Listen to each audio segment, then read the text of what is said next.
Please go ahead. Good evening, participants. I am Dr. Preeti. I've been working with IFT. I have more than 10 years of experience. I have also been working with Ford School of Management as a visiting faculty. I have been the resource person for TVS Motors, FIO, DGFT, and many other organizations. So, in today's lecture, we will be dealing with product adaptation for exports. Now, when it comes to product adaptation, in many of your other lectures also you must have read about some non-tariff barriers which force you to change your product design, or maybe in terms of packaging you will be changing. So in today's lecture we will focus about how some companies are changing the product, what are the factors which are influencing that change, and how our Indian exporters have reacted or how they have adapted to the changes. So I'm just sharing the content.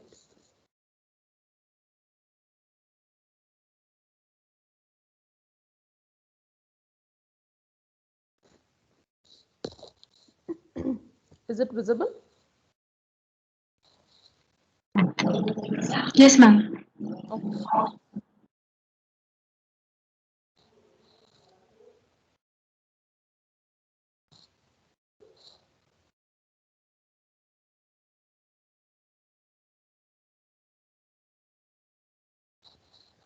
So when it comes to international market, any organization, any marketer, and you must be facing very important question, that is whether you should standardize your product or you should adapt your product.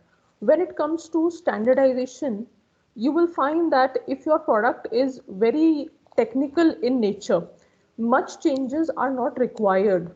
On the other hand, if your product is such as a food item or a garment or maybe a processed meat, etc., there you will find a lot of adaptations are required.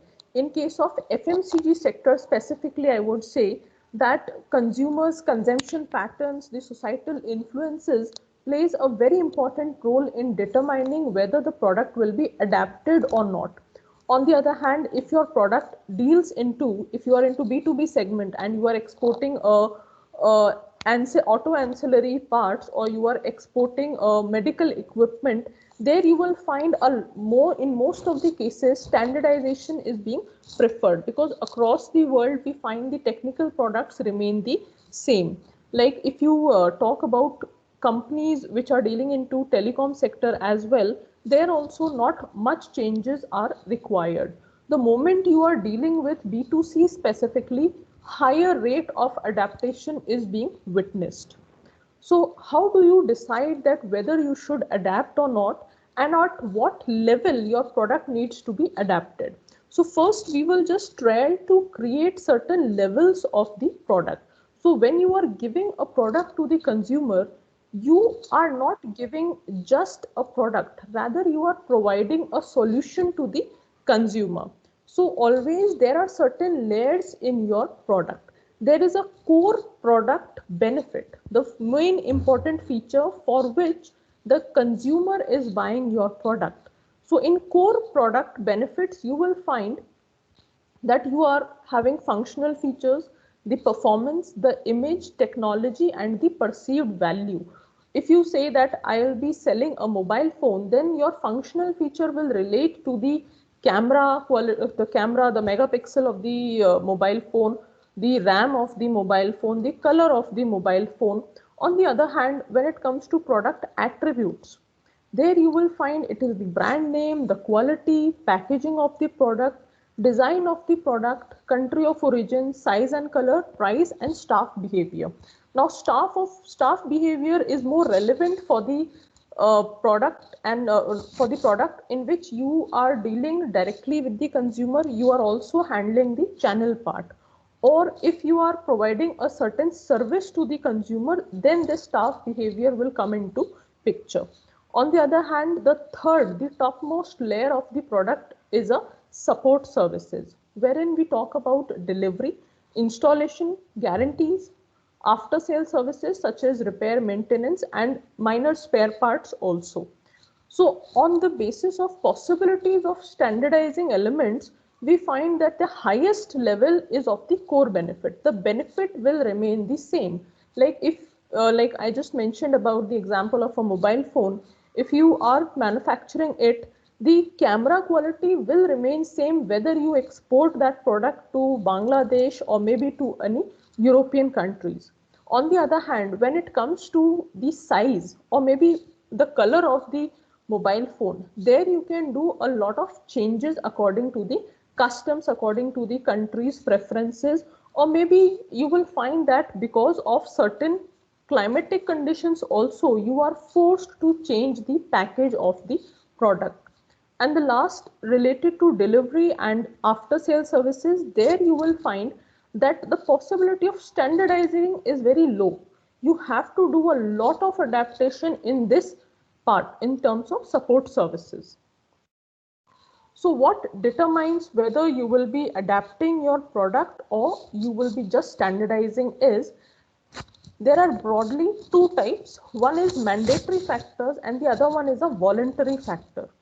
When it comes to mandatory factors, you will find that this is being affected by certain government regulation, or maybe in terms of government regulation, you have to study a lot of legislations which take place. There may be certain agencies who are taking care about what sort of products will be entering in the country. Like in case of US, you have to take FDA approvals for many product categories. In Europe also, the same thing happens. Sometimes you have to read a lot because many a times you will find that the products which are banned in product ingredients which are banned in Europe, those are not banned in USA. I'll just quote an example.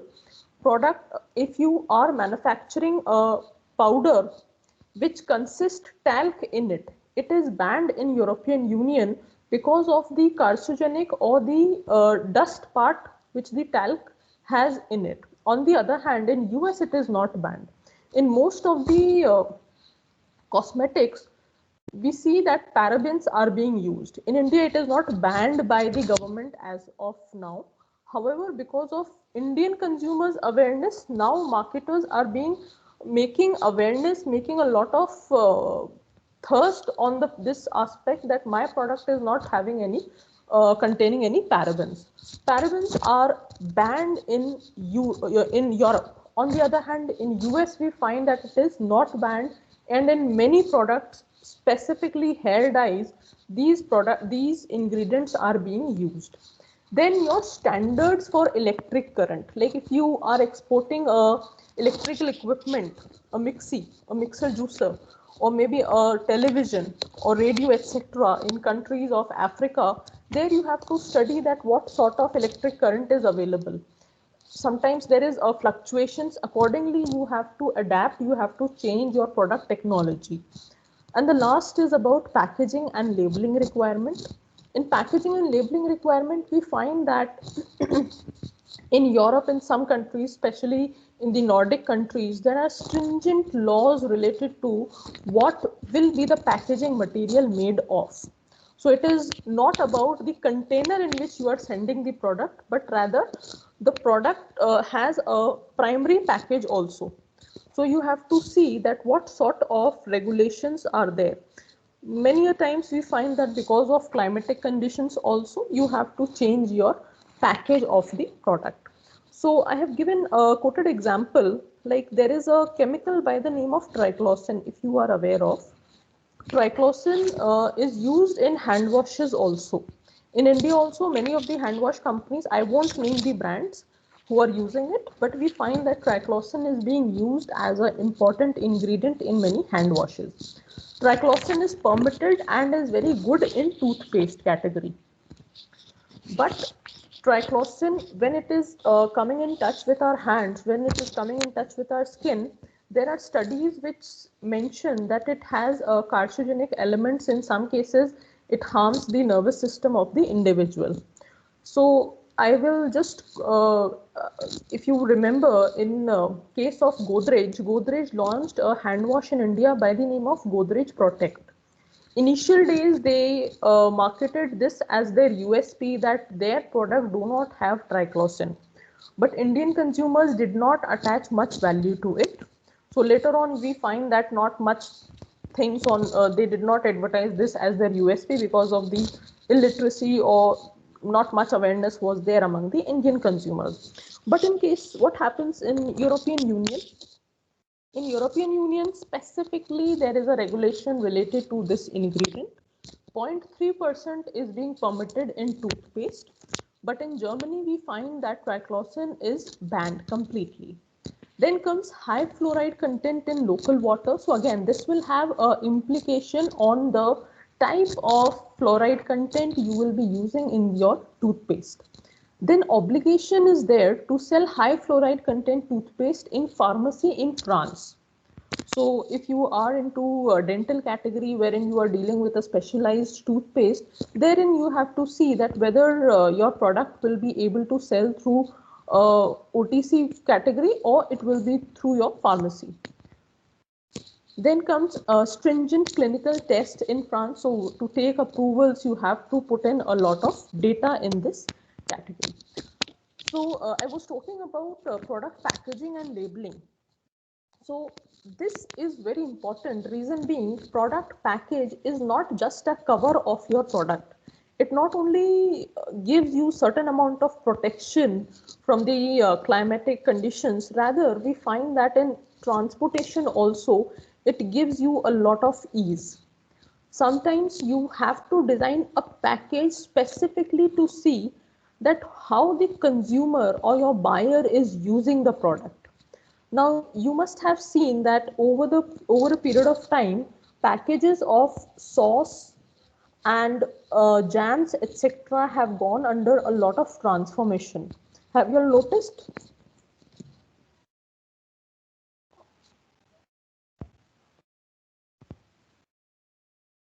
Okay. I hope you all must have noticed about that. In many of the companies earlier, they used to manufacture. You have they have manufactured in jars. Later on, it also came into pouches. Now there are specifically giving single serve pouches as well. So you must have seen Maggie Pichku also. It has a nozzle kind of a thing wherein you can easily control how much you will be having it.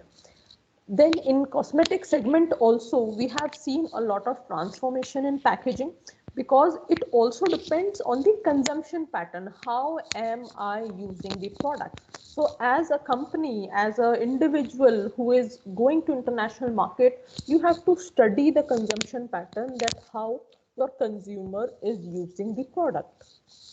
Accordingly, you will be changing your product package design. Then comes lack of storage facilities. In certain areas in Africa and others, you will find that because of lack of refrigerators or cooling facilities, your product may not work in a proper condition. So accordingly, you have to change your package. I will give a very interesting example of packaging. Sometimes we have witnessed that consumers are attaching value not only to the product but also with the package part. Have you all seen that in your household also sometimes we take care of the bottles or the jars which we like of any product? Bonvita jars heavily being used and recycled in Indian households. In a similar fashion, when in Africa a company sent their products, we find that they initially used to send their product in jars, in tin jars.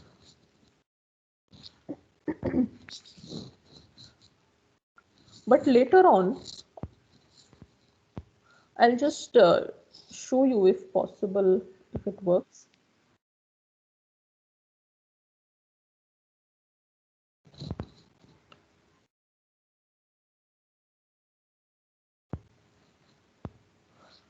Yes, the company name was Neerlandia Exports Milk Powder. They used to export the milk powder to Africa in tin boxes. But what happened was that in order to reduce the cost of the product, they changed the package from tin to aluminum packs. And what implication it had was that the sales were reduced. And when the company inquired, they found a very interesting thing, that the consumers are buying the product not only for the milk powder, but the consumer is also attaching a value to the vessels, the tin boxes which the company was using. Because those tin boxes were being used to prepare food and to boil water also. So then the company, Neerlandia Exports, was forced to change and revert their alu packs back to that reusable tin packaging. So we have to be very vigilant how my product is being used by the consumer. There are cases of companies changing their packaging because of the environmental consciousness which the consumers may have.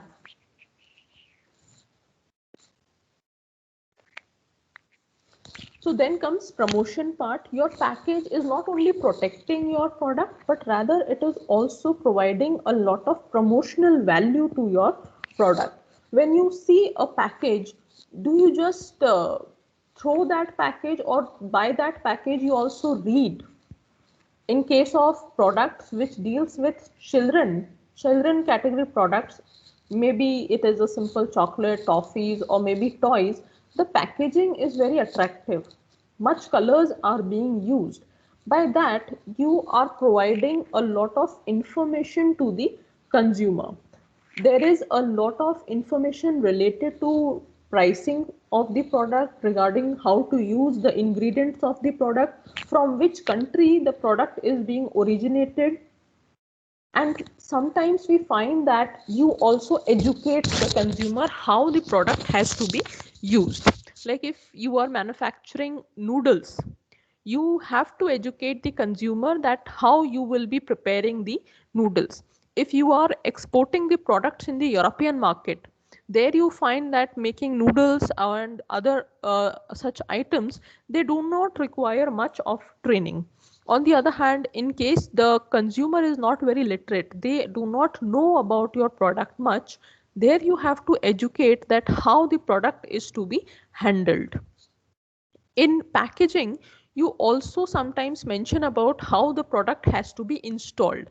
If you are dealing in white goods, there you have to inform the consumer about the installation process as well. And if you are dealing into B2B category, then you also have to specifically mention about whom you have to contact in case the product fails. There are cases wherein consumer feedback is derived from the information that is being displayed on that promotion, on that package. Consumer do attach a lot of value with that. And there are legal constraints regarding packaging also. Like I mentioned about recycling of packaging, in specifically in Nordic countries, they are very sensitive towards environment, and they see that not much of pollutants should be there in your package. So recycled packaging is being preferred. There are regulations in which you have to specifically mention about some amount of information related to your ingredients, about your the weight, origin, etc. In European countries, there are stringent rules related to traceability of the product also. In case of Japan also, we find that traceability is a big issue there. In Japan, I will rather share a story, rather share a case wherein we find that they have a traceability thing in their vegetables also. If you are a vegetable vendor, then we find that not only products which are being exported in Japan, rather whatever is being sold in vegetable category also, on that they also put photographs of the farmers to inform the consumer that who is actually farming this lot which you are having, with the mobile number, etc. information. So this is the NTM classification. You must have gone through in some of the earlier class wherein NTMs were discussed. I am highlighting here because it has an important implication on your product adaptation. if you access macmap.org, which gives you a lot of information about market access, we find that from there also you learn about whether your product is facing any technical barriers to trade or not. When it comes to technical barriers to trade, we see that some amount of technicality, if you are dealing into technical products, or if your product requires some technical know-how, there are regulations related to this also. Then in case of SPS barriers related to certain amount of chemicals, the fumigation part, there are countries which are banning some fumigation elements also. So you have to, I would suggest rather that you should go to this macmap.org and see that whether your product is facing any NTM barriers or not, because of this also you will be forced to change your product.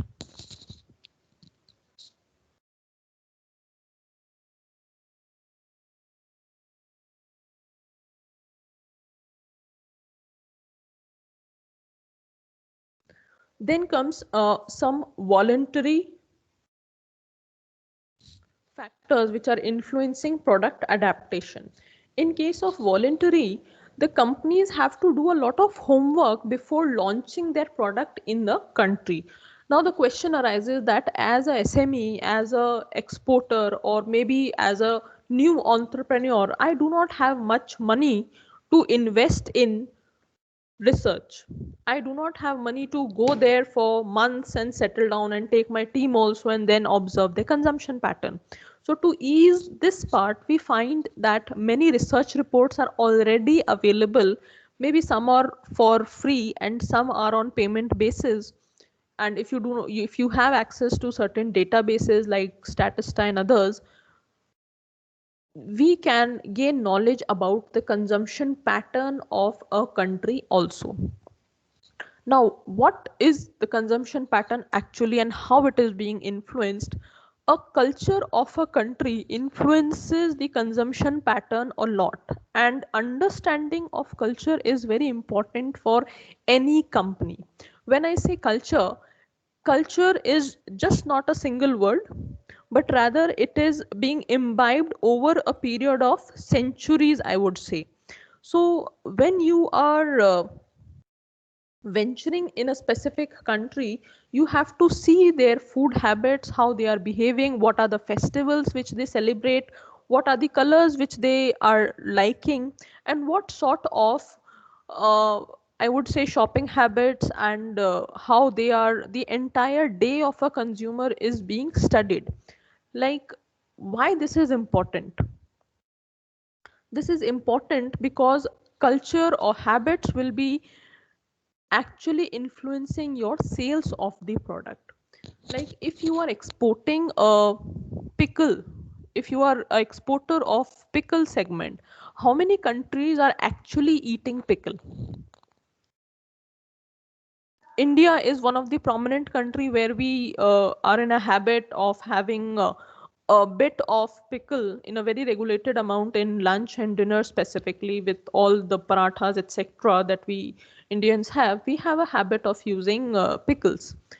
But the moment you go outside, we find that there also they are using pickle, but maybe in a different form. When I say different form, we find that certain studies, some studies specifically have mentioned that pickle in regulated amount is not very harmful. It is useful because it has potassium, it has a vinegar also. So in European countries, fruit pickle is quite popular. Meat pickles are quite popular. They do have pickle, but we find that not as tangy or as salty which we have. Wherever we find Indian diaspora, there also the demand of pickle is on rise. There is also a change in uh, habits, or we have to study patterns. Like you have to study how the consumer is eating in a day. Like if you take the case of Kellogg's, When Kellogg's came to India, they initially failed in the market. And it is not because the product is not very good, but they failed because they tried to position their Kellogg's cornflakes as a breakfast meal. But when they studied, they found that Indians either do not have their breakfast, or if they are having the breakfast, the most prominent breakfast was parathas. So being a paratha country and entering in a paratha country became very difficult for Kellogg's. So later on, they did marketing, and they tried to position their product in a way which was positioned as a snack item for the kids. If you remember, they launched chocos, and that product was not advertised or not communicated as a breakfast meal, but rather as a snack item initially. But the moment we had a hang of this product, then we started consuming Kellogg's, and now we have Kellogg's into running into multiple varieties. So this culture part is very important. Culture is important because we have to study what sort of festivals they are celebrating. Now, when it comes to festivals, you may try to communicate, you may try to position your product in that festival also. Like recently, China is celebrating their New Year. So what sort of colors they you find prominent? Have you all seen images of New Year celebrations?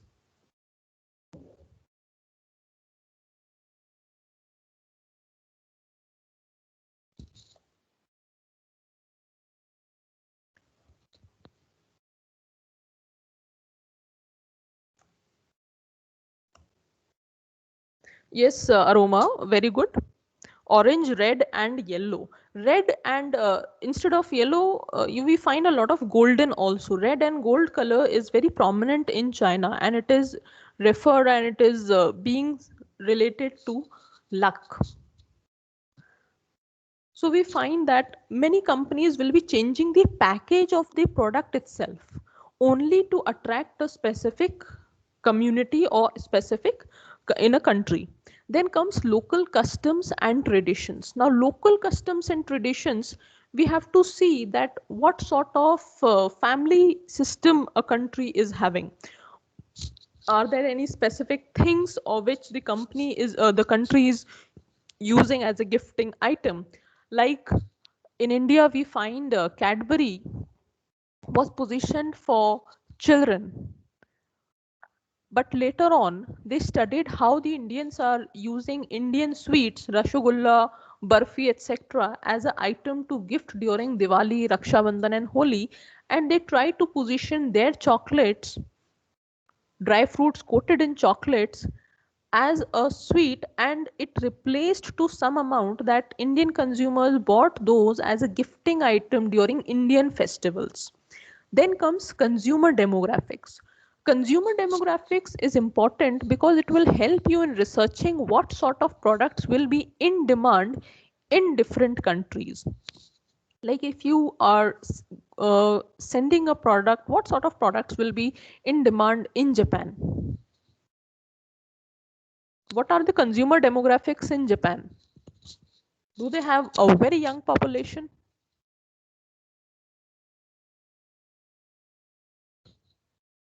Old. Luxury based. Okay, luxury based because of their income levels. Old because of we find that now the fertility rate is also very low in Japan. In many European countries also, if you go to Germany, Italy, etc., recently the COVID cases, the rise in COVID cases in Italy was attributed to the high age group. Older people are more there. So we find that these demographics are helping us to understand the demand of the product. What sort of products will be demanded in which countries? If you are dealing into garments, will you be able to sell swimsuits very easily in Russia? Can you just without any research think that okay, I'll be sending a lot of swimsuits to Russia? Russia is one of the country which is the highest exporter of textile. but we find that it is not because of the variety of textile, but the amount of garments which they require. You must be knowing about this fact that it's a cold country, the climatic conditions are not very suitable, and most of the consumers in Russia, they are wearing 7 layers of garments. The population is not very high, but we find that because of this aspect, because of the cold part, we find that the demand of textile is on a higher side. You will also see that in case of India and Bangladesh, India is exporting a lot of denim to Bangladesh. Is it that Bangladeshis are wearing a lot of jeans? No, they are not wearing a lot of denim or jeans, but rather they are bringing raw denim to Bangladesh. We are exporting raw denim to Bangladesh. There, the companies, the manufacturing facilities of Zara, of H&M, Uniqlo, etc., are situated in Bangladesh, and they are just stitching busy. They are busy stitching and exporting, re-exporting the product from Bangladesh. Then comes conditions of use. Conditions of use is related to the climatic conditions. How the consumer is actually perceiving your product is also very important. Now, when you see the use of detergents are placed in most of the washrooms in India. But the same is not true in some other countries. In some other countries, we will find, like if you go to Singapore, they have very limited space. That limited space of a house is forcing them to change the kitchen area itself. They will be having a very small kitchen, and in that kitchen only they will have those dishwashers, they will have a washing machine also. So there you will find that this humid climate is not present in that area because of the design of the kitchen. On the other hand, in our Indian household, if you go to Brazil or if you go to any other equatorial countries also, humid climate conditions are also present. So there you will find that you have to change the package part of the product also. Then comes price. How do you handle price? Can your size of the product change your pricing strategy? Will that help?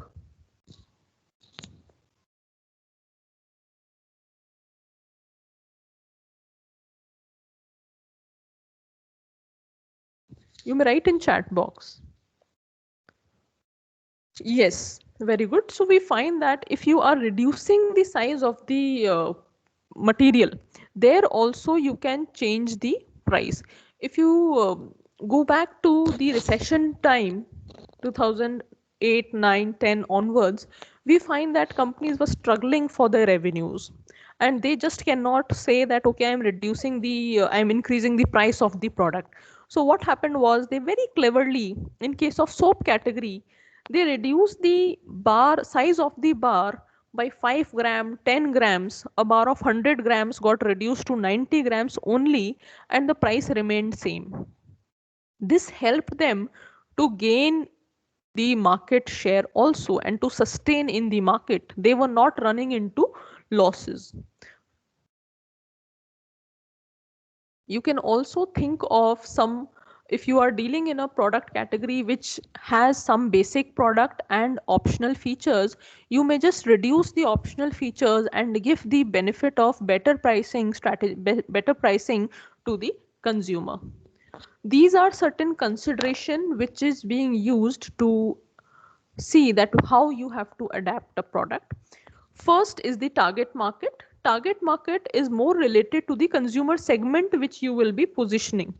So let's say that you have to see that who is buying the product, whether the male is buying a product or a female is buying a product. In in various countries, you will find that car segment, ancillary or maybe high technical products are being purchased by males. So you don't have to much work about the design part, but you have to work on the technical part of the product. On the other hand, who is using the product? If the child is using the product, what thing which should come to your mind first? Safety of the child. Let's say if you are making a chair, what will be your consideration? That it should not have any pointed things in the chair. There should be no nails. There should be the product should be very smooth in nature and lightweight also. So if the child is protected, then your family members will be very favorable to your product. How is it used? Do you use a product in a very multiple way? Like I was saying, I was talking about detergents. Are detergents only being used for cleaning the garments? Or in various countries, it is also being used as a dishwasher also. In Indian case, we find that people are using it to wash the car also. So a consumer may use the product in multiple ways. When you are manufacturing a biscuit, you may never think that the consumer will be making a cake out of it. But we find that consumer are using a product which was meant for some other purpose. They are already using the product into something else. Then comes where, why, and when is it bought. Where becomes important because it will help you in understanding whether what sort of channel partner you should opt for. Whether the buyer consumer are buying product from Walmart, Tesco, so it is your responsibility to place the product in that specific store. On the other hand, if you are dealing into luxury product, if you are dealing into specific category product, then you have to search for a retail partner which specializes in this. Why is it bought is about the purpose part. For what purpose the product is being used, for personal use or maybe for gifting purposes. Then when is it used? It may be related to the timing in a year. Like you may like to buy winter garments during the season of October or November at the most. So in a similar fashion, in other countries also, what are the trends? You have to study that. The macro environment is related to the geography part, the terrain we are talking about here. Then comes climatic conditions. As I mentioned, that climatic condition is very important to understand what sort of packaging will be there, what sort of product you should think of. Then comes economic. Economic is related to the income levels of a country. Then comes social cultural. So I just mentioned about the culture part, that you have to study the customs, you have to study how a consumer is spending an entire day, what sort of festivals they are observing. And last is about political and legal. Political and legal will help you in understanding the risk factors attached to sending a product. It is also related to ideologies. Political and legal here does not only mean that whether it is a democratic country or a autocratic or something like that, but it is more related to the ideology part also. Like there is a lot of controversies about halal certifications. Have you all read about it?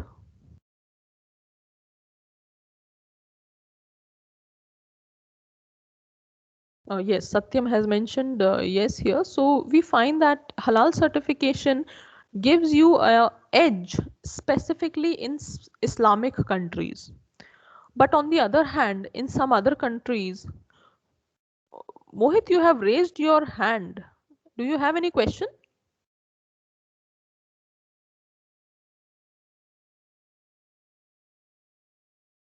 Okay, by mistake you had done that. So, in case of halal certification, there are many countries in Islamic world specifically.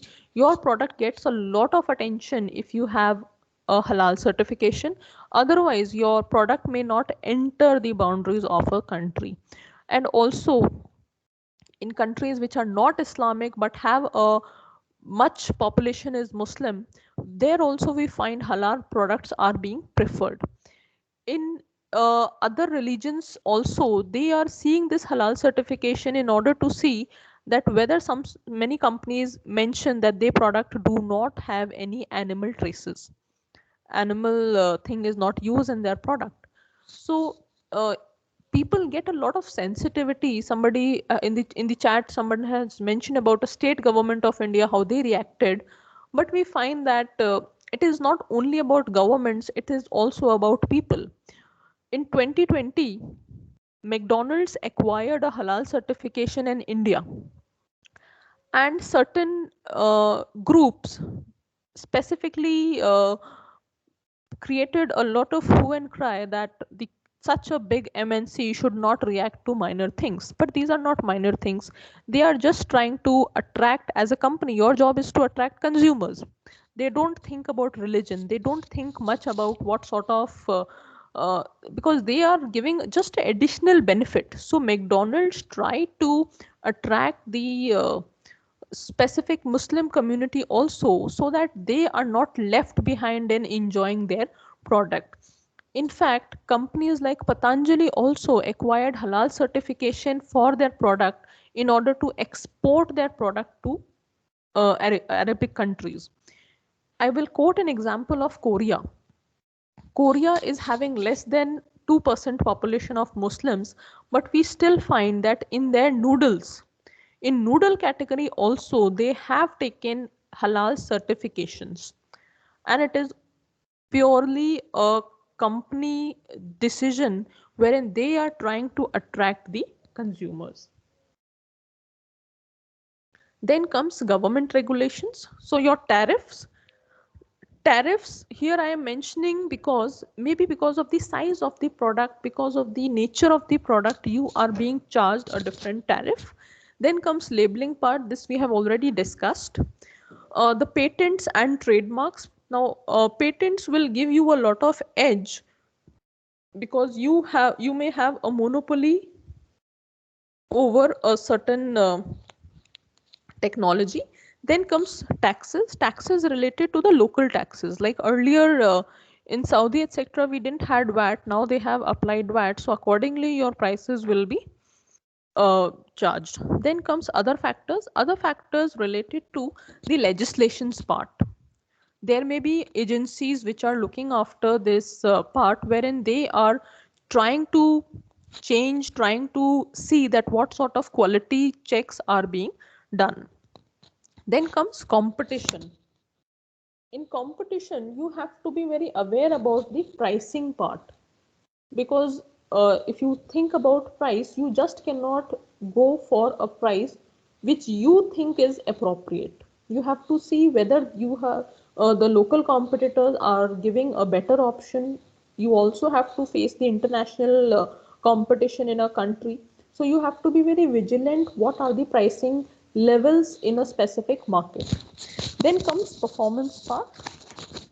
So definitely you have to see whether your competing competitors are giving better performance products or not, what sort of design or style is being used.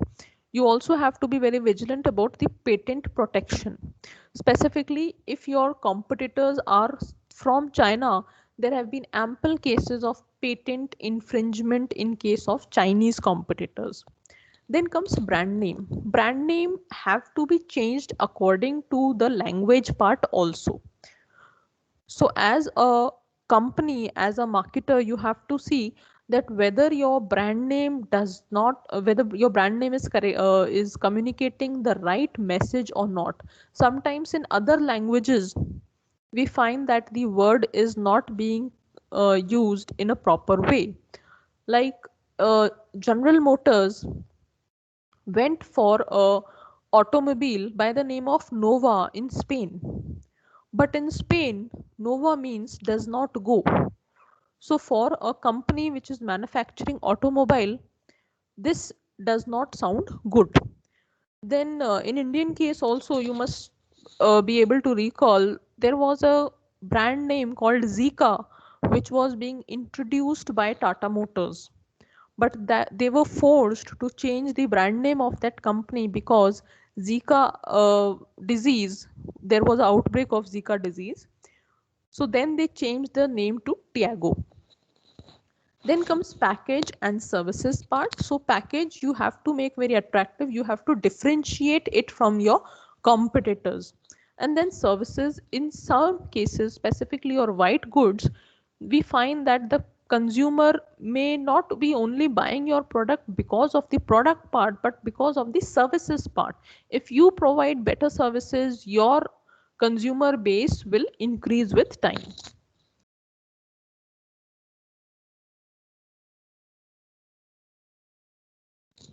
So here we will talk a bit about color theory.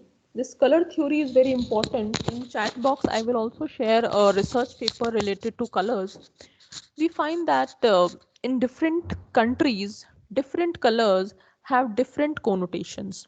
So when you are launching a product, you have to see that the color of the product, the package color of the product is should be appropriate to that country. Like in case of color red, it signifies excitement, passion, safety, etc., and hot and other things in US. On the other hand, it is related to blood, passionate love, and lust in France. But those things are those products categories are very different. Then, if you talk about color green, it is more about environmental, outdoor, say, masculinity, freshness in US. But on the other hand, the same is not a very good color in Malaysia. It connotes for disease. So you have to see, you have to read whether the color which you are choosing for your product, it is apt or not, or you have to change the product.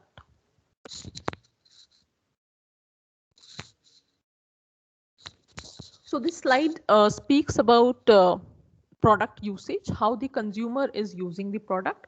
Like in the first image, we see that Coca-Cola bottles are very popular in Mexican village, where they are using these bottles to create impressions on the body. In India also, you must have seen Coke bottles, Pepsi bottles, and these whiskey and other liquor bottles being used to plant money plants in homes. We are Indians are very good in recycling.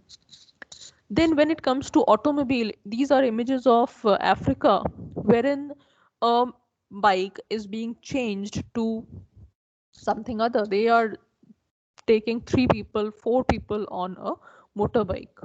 In India also we have by the name of Jugaad.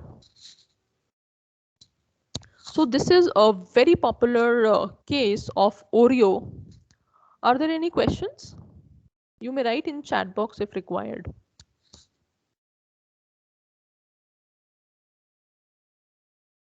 So this is a very popular case of Oreo. Oreo biscuits are a legend in US. So what happened was that in 1996, when this company launched the product in China, there was a lot of arrogance in the company.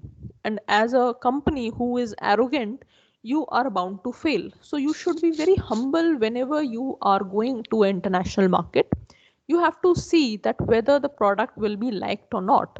So when Oreo ventured into China, they faced a lot of problem. So when they did research, they were like that, okay, I'm a this legend company in US and I'm failing in China.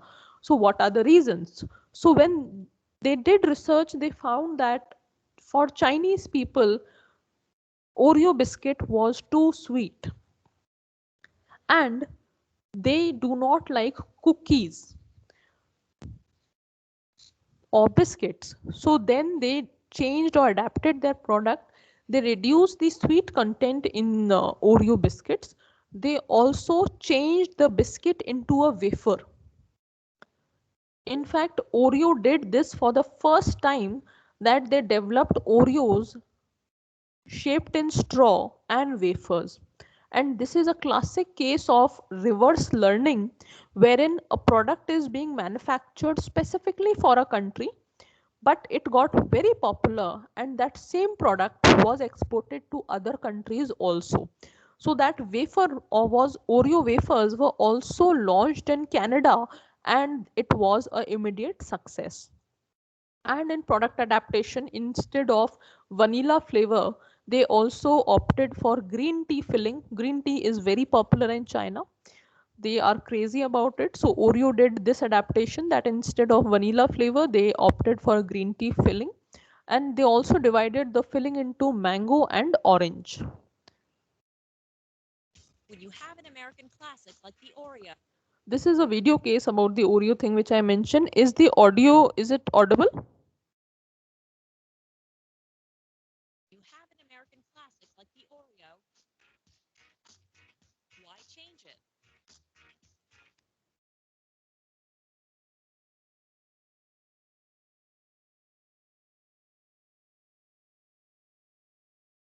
I'll just increase the volume.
Video is not audible.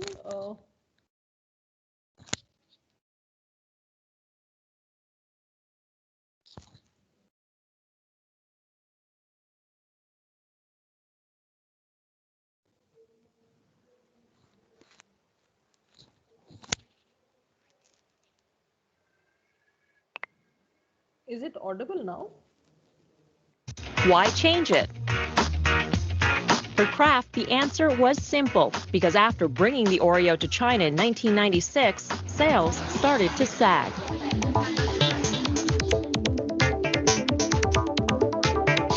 We started to do some research and said, gee, you know, I'm not sure everybody really likes this American version, which is quite sweet.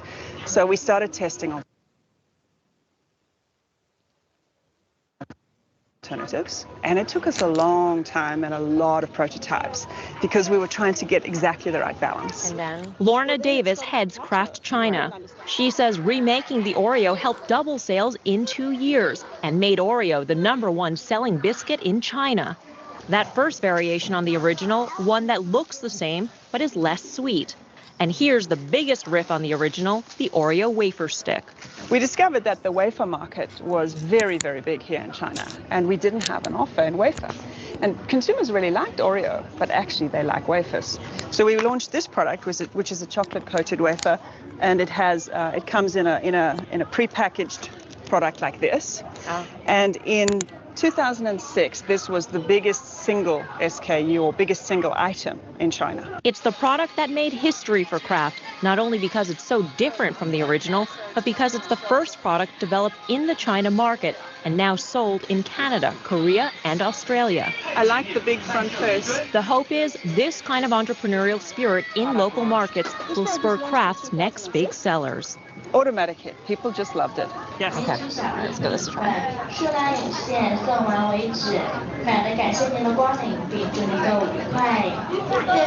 You can tell it's an Oreo. It may look different. It tastes like an Oreo. Yeah, that says a lot for our R&D people, because to manage to create a coated wafer product that still tastes like an Oreo, that's really impressive. From there, the number of variations grew. White chocolate-covered wafer sticks, a cookie lined with cream that can be used as a straw, and a super long wafer cookie. The wafer sandwich, so you can see it behaves exactly the same as an Oreo. You just have to take it apart.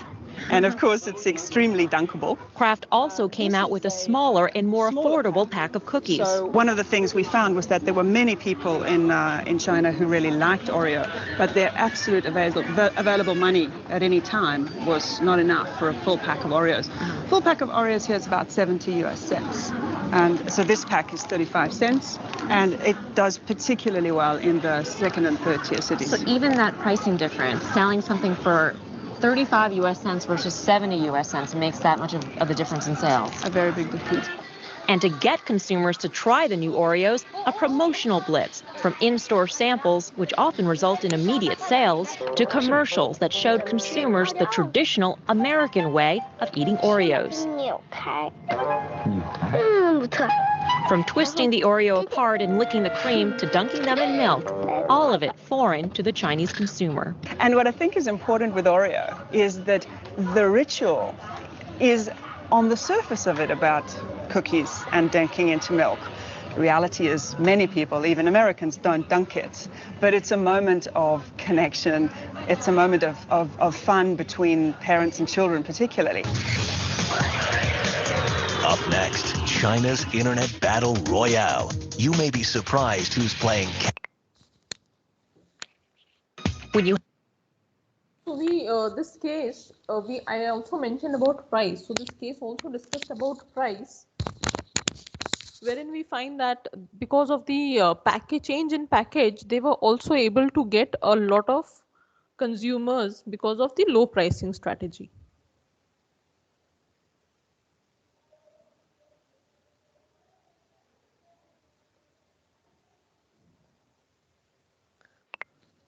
So then there are certain product adaptations done by Samsung, like in case of US, they had a refrigerator with sparkling water dispenser, because US consumers attach a lot of attachment has related to sparkling water. So they introduced so that it dispenses carbonated water at the touch of a button. In India also, they do not opt for a sparkling water, but we find that such designs are available in India, but not much sales are there in this segment. Then in case of Africa, because of the power cut, because of the frequent power outages, we find that LED TV was created in order to increase pressure resistant capacity. They also installed satellite tuners directly into the TV. So there is a different benefit attached to this aspect. Then comes Duracool refrigerators. So here there is, they try to insulate the refrigerator wherein food is being fresh for approximately 8 hours in the event of a power cut. So they have studied how the power systems work in Africa, what are the problems which the African consumers are facing, and then they have changed accordingly. Then comes Turkey, wherein the habits of the consumer is such that they store a lot of fresh vegetables, the local, because of the local taste preferences. So the size of the freezer compartment is reduced by 21%, and made the fridge narrower to fit the space better available in the Turkish homes. Then comes China. So in case of China, there was a change in the design because of the letter 8. Number 8 is very lucky, considered lucky in China. So the Samsung created a specific line of product wherein TVs are fitted on a 8-shaped stand, and the character for luck is also being embossed on the monitors.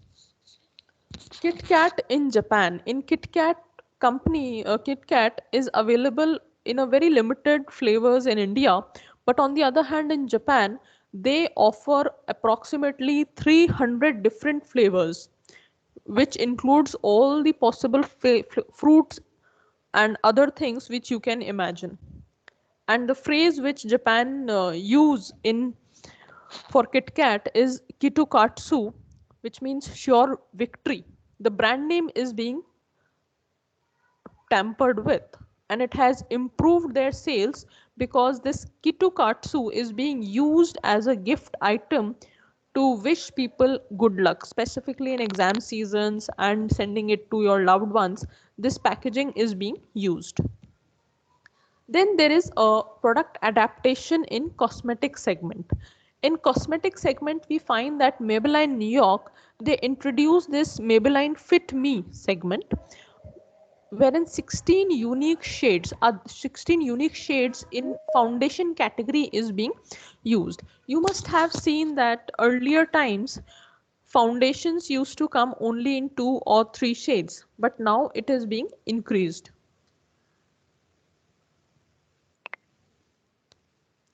And on a similar way, there is a cosmetic company by the name of Mary Kay. Have you all heard about it?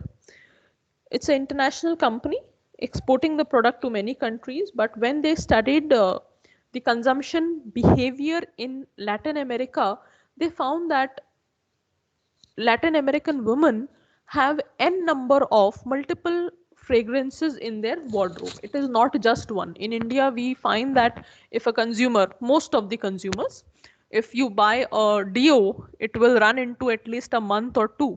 We do not buy uh, deos and perfumes around dozens of it. No, we buy maximum two or three, but the consumption pattern in Latin America is very different. So smaller packages will help the variety of products which the consumer can buy. So if your product is available in 10 ml or 20 ml, the consumer will be buying the product, all the varieties of the product, because it will have an impact on the pricing strategy. Then comes Red Bull. So as I was mentioning earlier, that your color will be having an impact on the package. So here is an example where in Red Bull, in North America and in India also, you will find this package blue, red, and silver is being used. So red is a symbol of action and courage, silver is a symbol of maturity, and blue is a symbol of youth, spirituality, and peace. On the other hand, in China, this is the package which is being used in China. So there you find two prominent colors, red and gold. So red is a symbol of good luck and gold is a symbol of wealth and happiness. So if you are a exporter in leather bags are in huge demand in across the world. There are cases of leather bags wherein we find that if you are displaying a lot of craftsmanship and you advertise, you communicate your product in such a manner in which you communicate about the history, about how you are changing some society by making leather bags, how you are giving some employment in rural areas, etc. If you build a beautiful story around it, you may create a brand out of it. But you also have to work on the product part. So before exporting, you have to see that what sort of leather products are in demand in various countries. Like in case of Japan, we find that small products are in huge demand, small products such as wallets, and they like different color combinations such as pink and yellow. In case of US, they like large and trendier bags because of the cowboy culture which the country is having. They like metallic details in gold and large zippers in US market.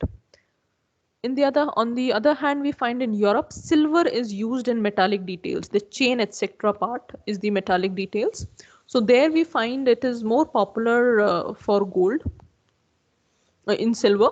And then in case of Europe, they also prefer classic colors. By mean of classic color, I intend to say it is about black, gray, red, and brown. So most of the European consumers will be using these colors. Then comes Russian. Russian consumers prefer feminine color, the luxurious, and it should be having a flashy accessories. Then comes in Japan, color is also important. So red color is considered bad luck, whereas if you are making a yellow wallet, then it is considered as a good luck.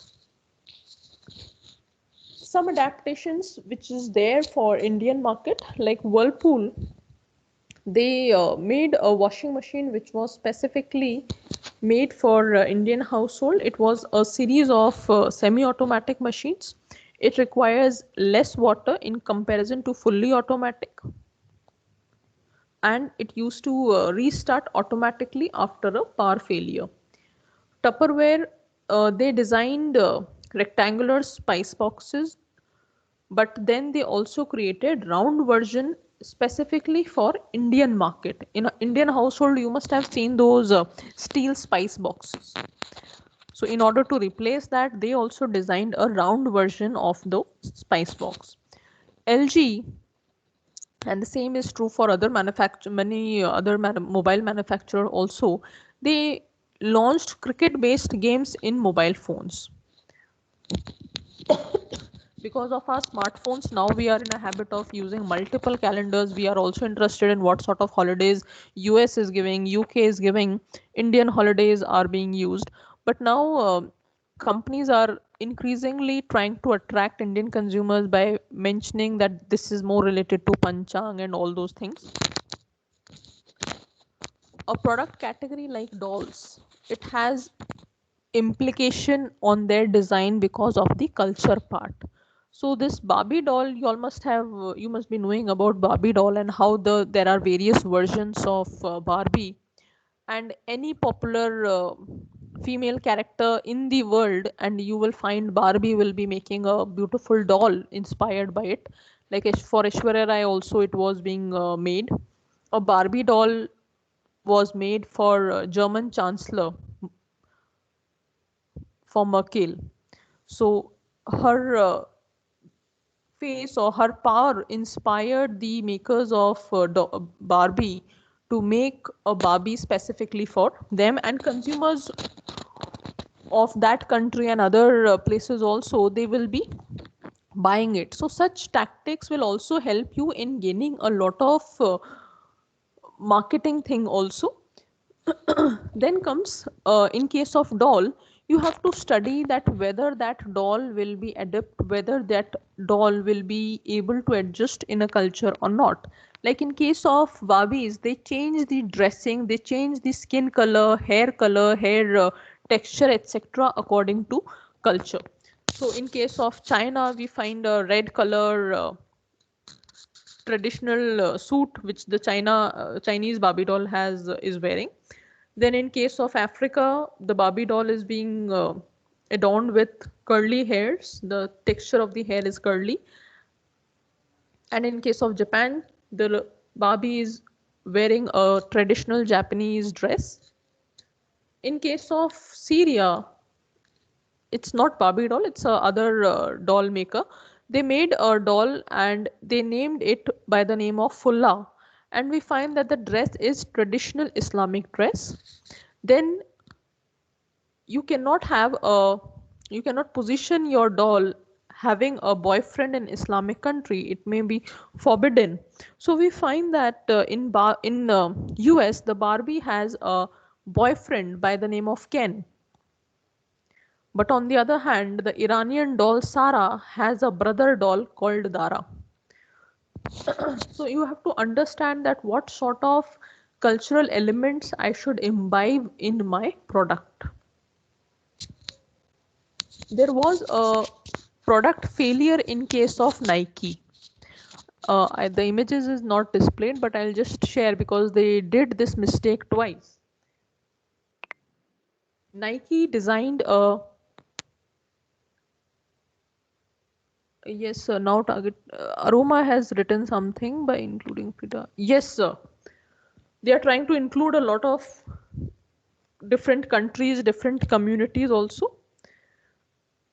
So you have to be very vigilant that what personality is in news these days, and accordingly you can change or you can target the product consumers.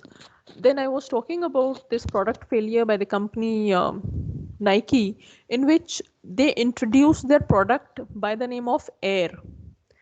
And what happened was that they wrote the Air in such a manner in the sole of the product. And while writing in the sole of the product, the design of the word air was such that it was similar to the word called Allah.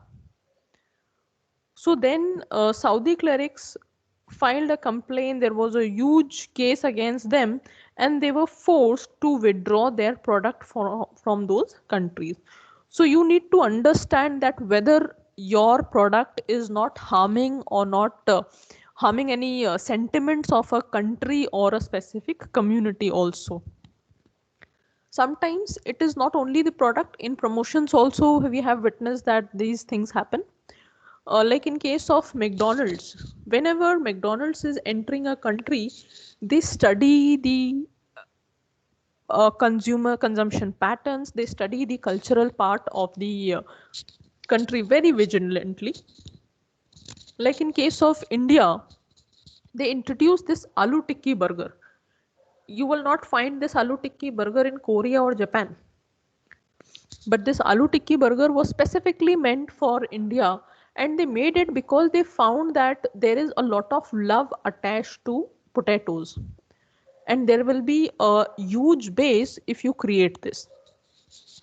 Then in Korea and Japan, they have these spicy Korean burger. They have a black burger in Korea, in fact, and in Japan also they have this mac poke, etc. They may not go for mac poke in Islamic countries because it is forbidden there.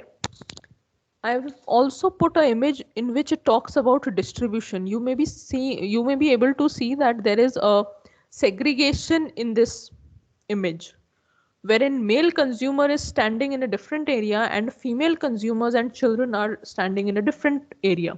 So there is a segregation among the consumer also, how you are distributing the product. This slide talks about halal. All the four images are related to the halal certifications. Like Indian company by the name of Medicaps, when they were exporting capsules, they made halal gelatin capsule shells. This is an Indian company by the name of Iba Halal, and they are into a segment of cosmetics. All their cosmetic products are halal certified, and they specifically mention that it does not have any animal traces. It is not being tested on animals. It is being derived from vegetables and other natural sources. Then chicken stock of Maggi, it is also halal certified. In fact, chocolates also, when they are dealing into premium segment, there also you can get a halal certification and you can export it to Islamic country. This is an Indian company by the name of Zohran. According to product usage also, you will be changing the product. You can differentiate your product. Like in case of Vim, the dishwash is also available in a package of plastic bag, and it is also available in a plastic container. The form of the product is also changed. Like nowadays you will find that soap products are being adapted in liquid also. There are liquid soaps also available. Then if you have heard about collagen, it's a supplement, and in US it is quite popular. It is consumed as a OTC, it's categorized as a OTC drug. So collagen is being used as a powder also, as a tablet also, and now companies have introduced soft chews also in different flavors. Then comes Orbit. In case of Orbits, these are being available in container and in a tablet in foil also, aluminum foil tablet also. Darling, this is a very prominent company in Africa. Have you all heard about it?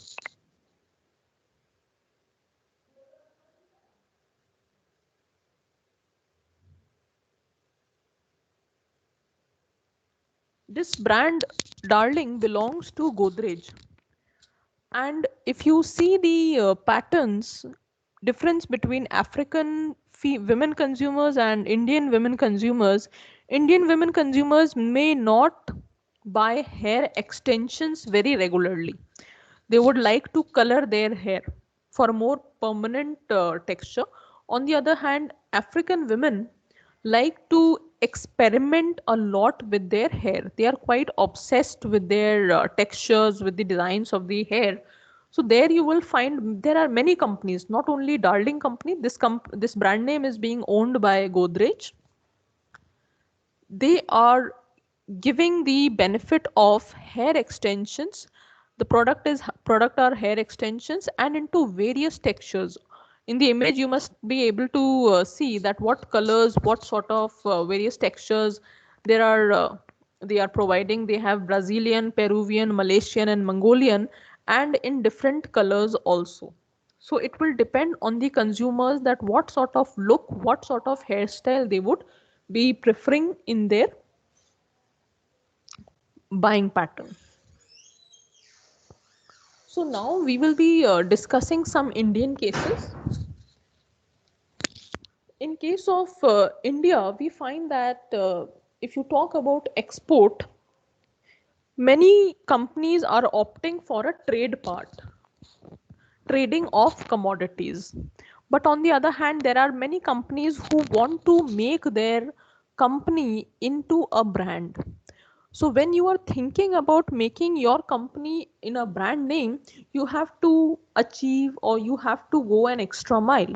So this company by the name of SKM Egg Product Exports Limited, what they are into, they are dealing into egg powder, liquid eggs and bakery mix.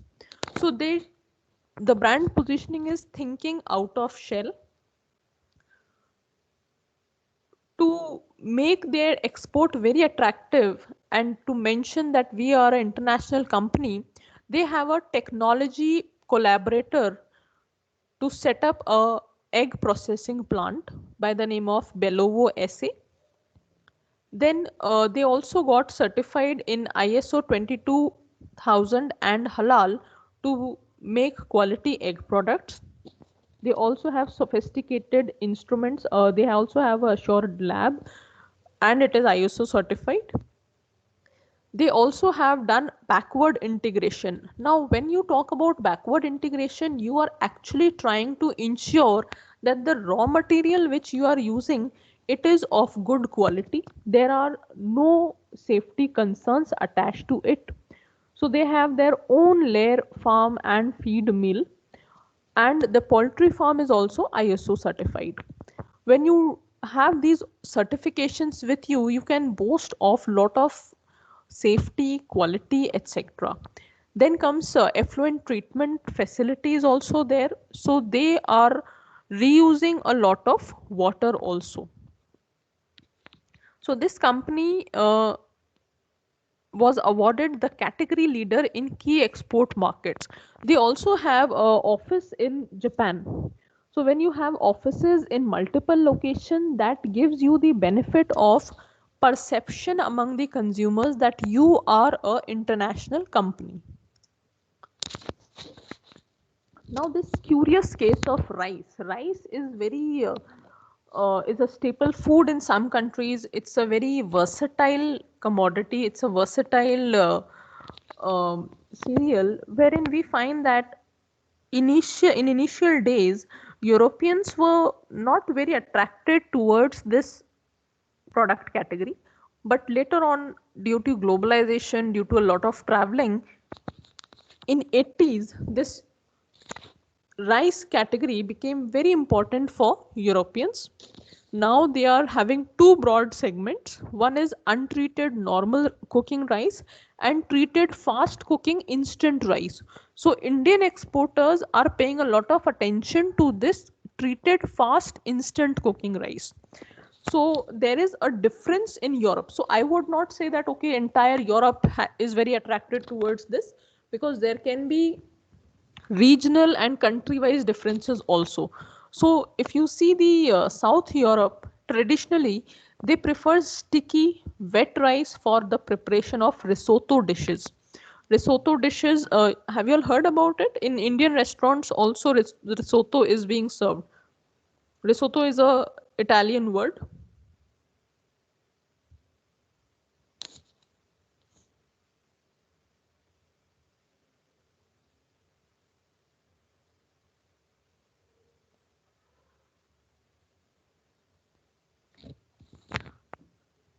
And then when it comes to Northern Europe, there we find that there is a preference for dry cooked rice.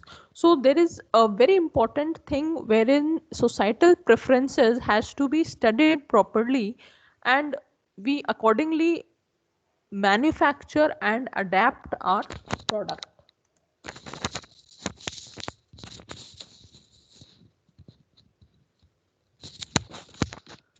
So in case of rice, these are certain different adaptations done. Rice bran, it is the outer cover of rice. It is very rich in fiber and there are value attached because of high vitamin concentrates, iron and magnesium in it. So it is primarily exported from Kerala. In rice, bran oil is also increasingly in demand these days because of the attached value that it is lowering the blood cholesterol levels. However, we have a very limited export capacity because our own consumption, or domestic consumption, is on a higher side. Then comes rice flour. So rice flour is very much in demand because it has a gluten-free property. In Europe specifically, it is very popular for making rice pasta, crisp and cereal snacks, etc. Then rice hulls. It is also inedible outer husk layer of rice. It is primarily used for animal feed. Then comes rice starch. Rice starch is very useful in pharmaceutical industry. It is also used as a thickener in sauces and desserts. In fact, starch is also this rice starch. There are other substitute also made from corn, etc. You must be knowing about maize, wherein we find by research that US is the largest exporter consumer of this maize product. Then comes rice syrup. These are rice sweetener. It has a value added product. It is also a value added product. It is used as a natural sweetener and it can be replaced by traditional sugar syrup. Then comes broken rice. So broken rice is very popular in southern Europe. Then comes brewer's rice. So here we are trying to use rice for some other purpose. So if your rice, if you are exporter of rice, you have an aromatic variety of rice, then these breweries of Europe can also be a very attractive market for your product. This company by the name of Forest Essential, now everybody knows it as a big brand, but initially it was a company which started as a hobby by Meera Kulkarni. So what happened was that she used to make handmade soaps, handmade candles, etc. And then his son suggested that you should start a business of this. So later on they also have manufacturing facilities in Uttarakhand. So Forest Essential first customer in B2B segment was a general manager. So now later on this happened that Meera Kulkarni was there in an international trade fair and Estee Lauder also got to know about Forest Essential and they attached a lot of value to Forest Essential because of the natural ingredients which they are using in their products. Uh, they have this USP that in case of perfumes also they are using many Ayurvedic preparations in their in as an ingredient in their cosmetic products. Like if you are using their mist, you won't find alcohol in it. The smell is also, the fragrance is also very light and long lasting. So this Estee Lauder, this is an international company, one of the best in the world, based in France. They are into luxury cosmetic segment. So Estee Lauder took 20% stake in Forest Essential. So the moment you got a funding, you got a backing of an international firm, your reputation, your brand name will be talked about. Then in 2014, again, Estee Lauder increased their stake to 40%. Now they are supplying their products to 190 hotels and exporting to 120 countries. So the moment you are being backed by an international company from a foreign country, your credentials will increase. You will have a lot of credibility in the international market. So collaborations are a must. It is good for your company if you can opt for. So the projected revenues are very good. They have different fragrances, different varieties of perfumes, cosmetic items for different consumers. They are dealing into luxury market. Then comes a company by the name of Help Us Green. Help Us Green is a, I would say it's a, they are working as a social initiative. So these two guys, Karan Rastogi and Ankit Agarwal, initially when they thought of Help Us Green, it was because they were concerned about the religious waste which was dumped into Ganga, into the rivers. You must be aware of that all the floral religious waste which is there in the temples, it is being dumped in, mostly it is dumped in the rivers. So in order to solve that, those environmental issues, they came up with this idea of Help Us Green, and they created a company wherein they hired females, and flowers were divided into two parts. One is the petal part and the other one is the bud part. From bud they made manure. On the other hand, when it comes to petals, they created incense sticks from it. So now they are exporting to European countries. Why European countries? Because earlier, as I mentioned, that European countries are very much concerned about the environmental things. If you promote your product in such a manner in which you are able to build a story, European countries will be preferring your product. Definitely your product should be good in terms of quality also.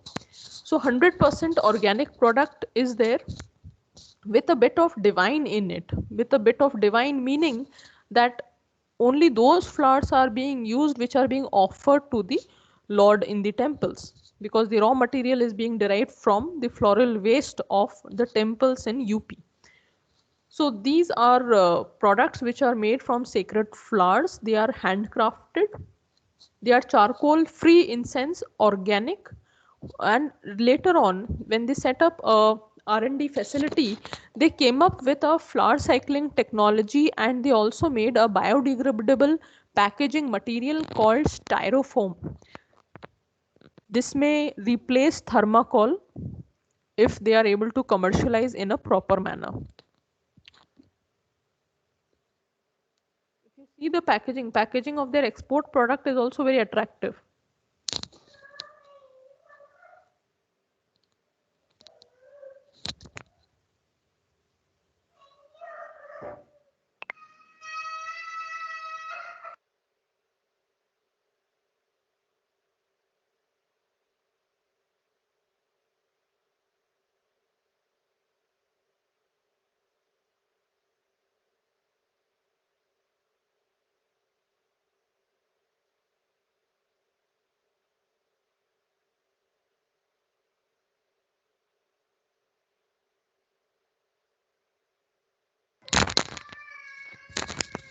Hello. Yes. So the case 5 is about Pretty International Limited. This is a company which was born in 2005. The firm design and manufacturers, they are dealing into handmade products. They are basically recycling the product.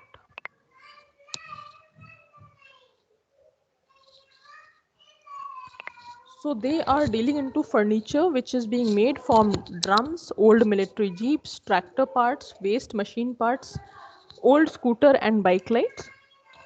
So the current turnover is around $8 million. They are exporting the product to more than 36 countries. So they were also filmed by Discovery Channel for the segment titled The Liquidators. So in Liquidators, the Discovery Channel is showcasing the companies which are developing products, recycled products.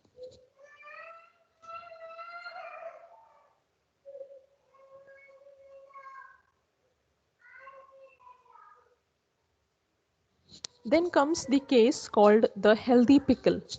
Now, as I was mentioning earlier, that how the pickle segment has improvised over a period of time, there is a largest share in the global market for packed fruit pickles. It is more than 45% of the total revenue. The packed pickled vegetable segment is expected to exhibit the fastest CAGR of 4% uh, from 2019 to 2025. On this slide I have it's a typing mistake. Then there are Indian manufacturers who are exporting to Western markets. So they have to develop products which are milder in taste. As I mentioned earlier, that for European market you cannot opt for regular hot varieties, spicy and typical tangy taste. So you have to offer a milder taste. In fact, This company by the name of MTR, when they launched their product in European market, thinking that their product will be a success, they were forced to adapt, they were forced to change the product also.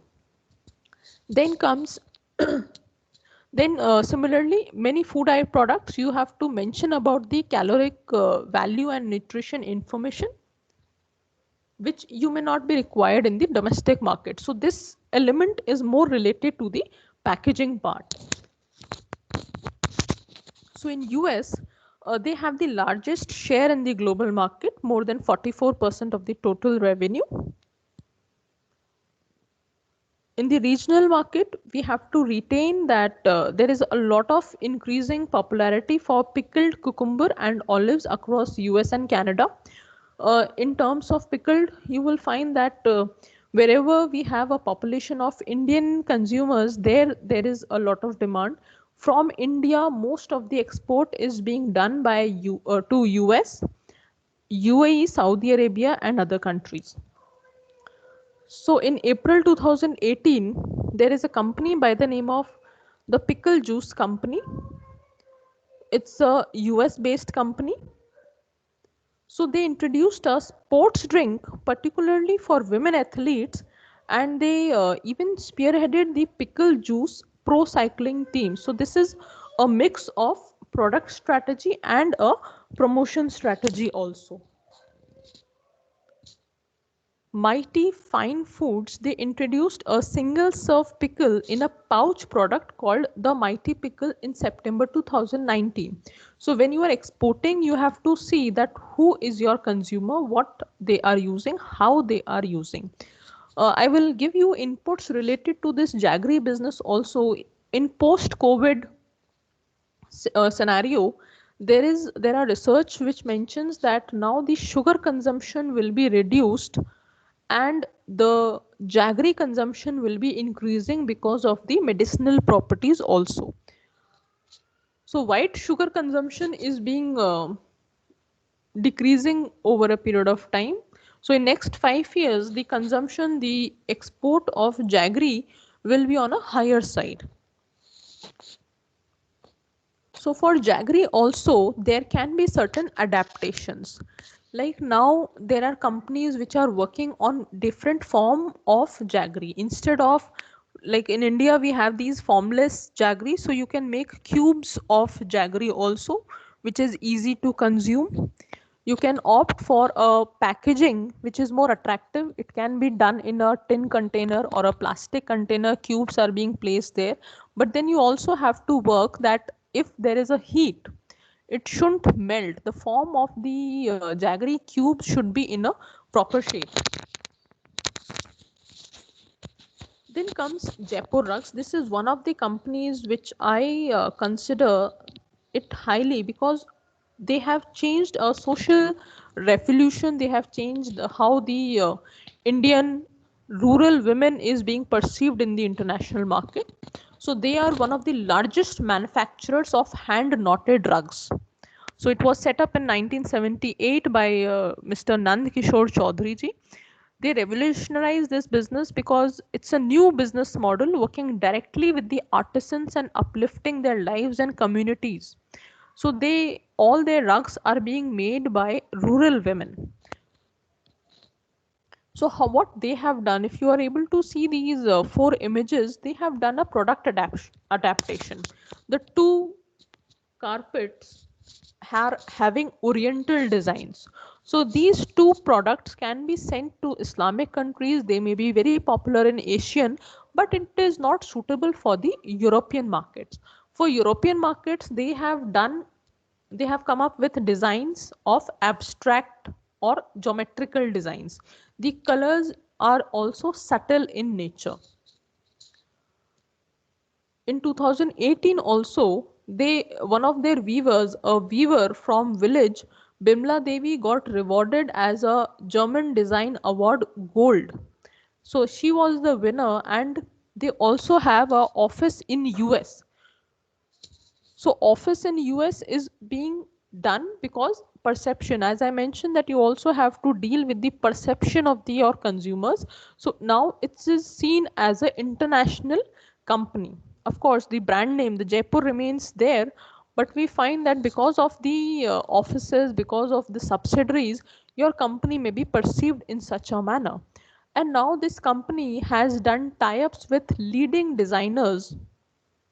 They are curating the designs and the work is being done by the rural women. So this will help not only in the social aspect, but also in terms of your economic business aspect also you will be benefiting. So in international market, you have to see that what sort of products will be in demand in specific countries. So now we can deal with the questions. There are some questions mentioned in the chat box.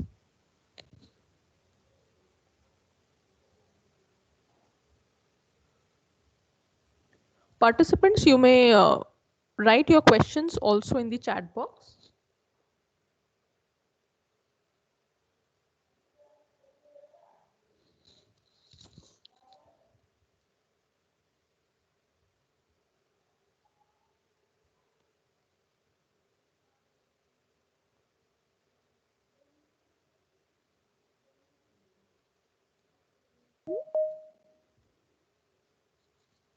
Yes, Satyam asked about the website for non-tariff barriers. I have mentioned about macmap.org.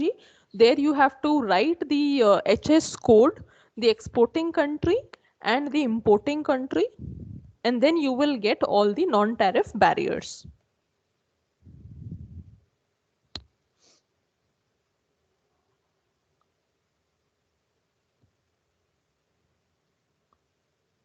Aroma has asked a question, what are the best ways to understand consumer inclination and come up with a suitable product besides go-to market strategy?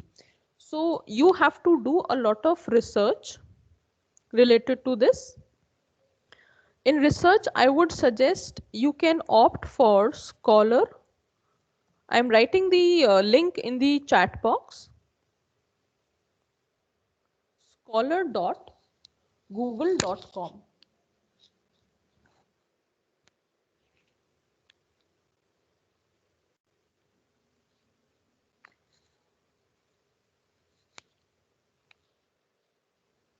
So if you search research papers related to your product category, you will find data, you will find research papers related to it.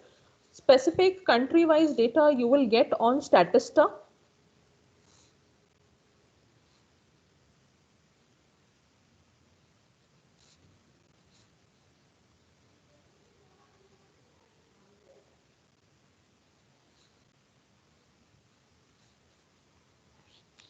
They also do consumption related research work.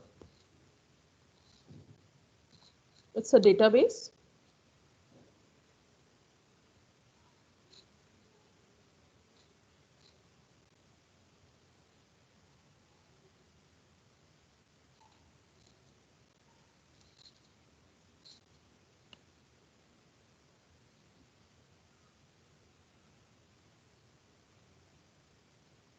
Any other questions?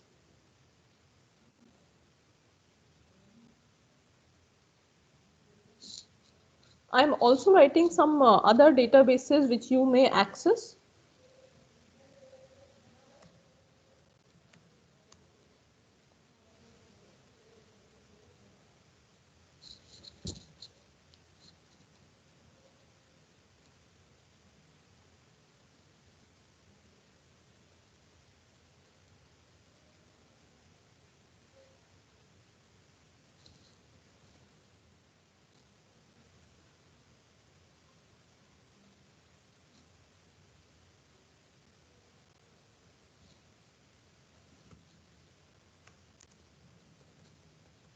ISI emerging markets, they provide a forecast also.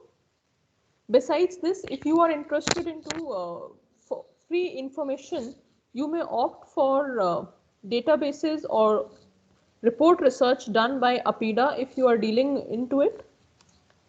FEW has also done some research. IIFT also produces good working papers in which they deal with what sort of products are in demand in various sectors in which countries?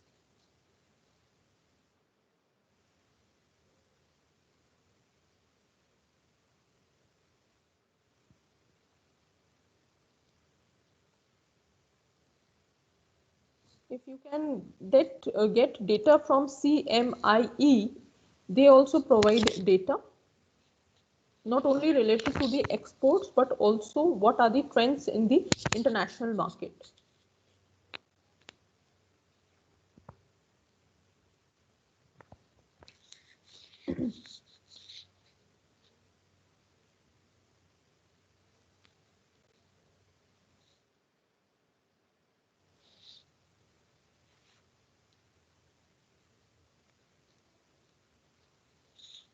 Yes, any other question?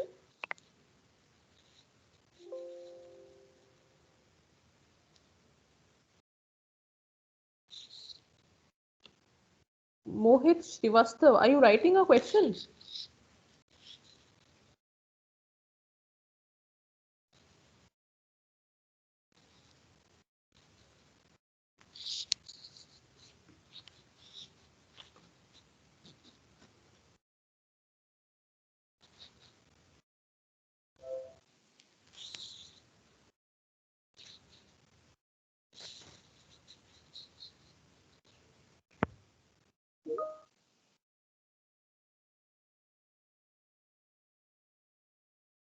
Yes, Mohit has written a question. In view of electric vehicles, is future what kind of product adaptation, product differentiation would automobile industry need to undertake to be competitive in the market? In case of Indian product market, I would say that they have to work a lot on the technology part, because as of now whatever technology Indian automobile sector is working, they are doing it in collaboration. If you read about TVS, Bajaj, Hero, etc., they have done various joint ventures, collaborations and mergers also in the international market to gain hold of the technology.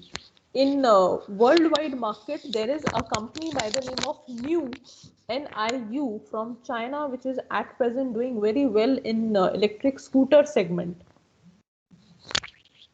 And the differentiation which they have done is it is lightweight in nature.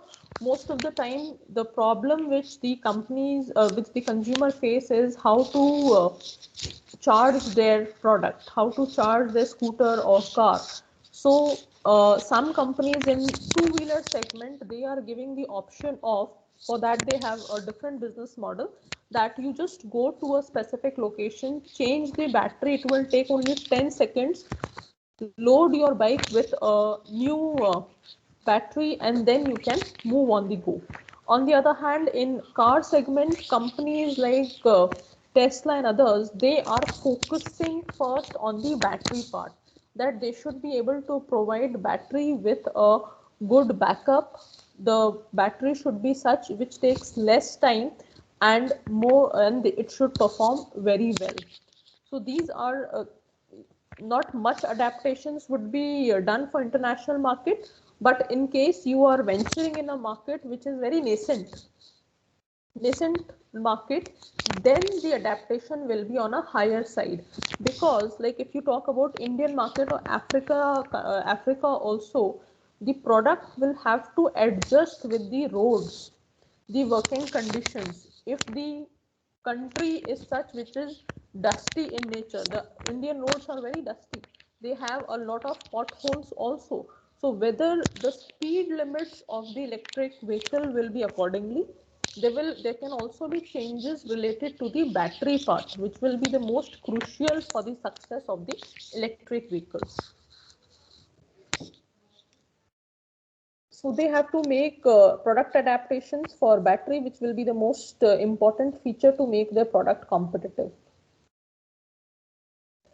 As of now, Mahindra and Tata are doing well, and Hyundai already had this electric product with them, so they will be venturing in the Indian market. Any other question?